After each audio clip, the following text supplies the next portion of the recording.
Ada orang yang hampir tidak pernah meminta tolong. Mereka terbiasa mengatakan bahwa semuanya baik-baik saja. Bahkan ketika beban di pundaknya semakin berat, di mata orang lain, mereka terlihat kuat, mandiri, dan mampu mengendalikan hidupnya sendiri. Namun di balik ketenangan itu, ada kelelahan yang jarang terlihat dan jarang dibicarakan. Sebagian orang menjadi terlalu mandiri karena pengalaman masa lalu. Mereka pernah berharap pada orang lain, menunggu bantuan, atau mempercayakan perasaan mereka, tetapi yang datang justru kekecewaan. Mungkin mereka diabaikan, mungkin mereka ditinggalkan saat sedang membutuhkan. Dari pengalaman itu, otak belajar satu hal penting: mengandalkan diri sendiri terasa lebih aman daripada berharap pada siapapun. Ada juga orang yang terlalu mandiri karena tidak ingin merepotkan orang lain. Mereka tumbuh dengan keyakinan bahwa meminta bantuan adalah beban bagi sekitar. Mereka merasa setiap orang sudah cukup sibuk dengan urusannya sendiri. Maka mereka memilih diam, menyelesaikan semuanya sendiri, dan menahan kelelahan agar tidak menyusahkan siapapun. Tanpa sadar, sikap ini membuat mereka memikul beban yang seharusnya bisa dibagi. Kelompok lain menjadi sangat mandiri karena peran yang mereka jalani sejak lama.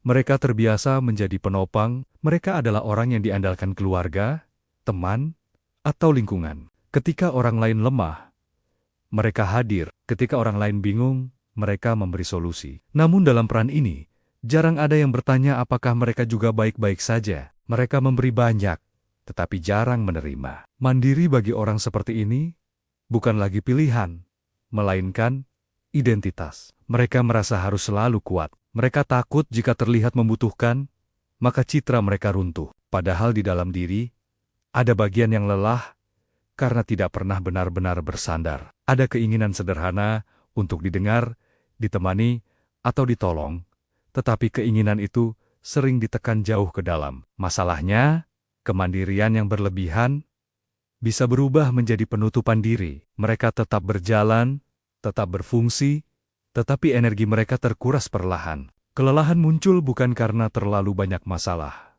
melainkan karena semua ditanggung sendirian. Mereka jarang mengeluh, tetapi tubuh dan pikiran mereka menyimpan keletihan yang panjang. Belajar meminta tolong sering terasa menakutkan bagi orang yang terlalu mandiri. Ada rasa canggung, ada rasa bersalah, ada ketakutan dianggap lemah atau tidak mampu. Padahal, meminta tolong bukan berarti kehilangan kekuatan.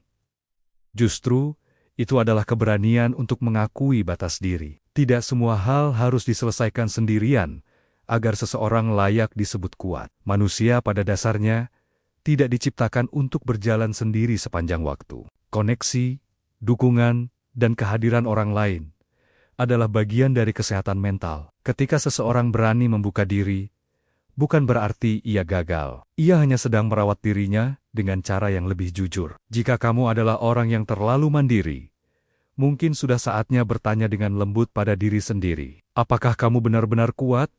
Atau hanya terbiasa tidak punya pilihan? Apakah kamu menikmati kemandirian ini? Atau hanya bertahan karena tidak pernah belajar untuk bersandar? Mengakui kebutuhan bukan kelemahan. Itu adalah langkah pertama untuk bernapas lebih lega.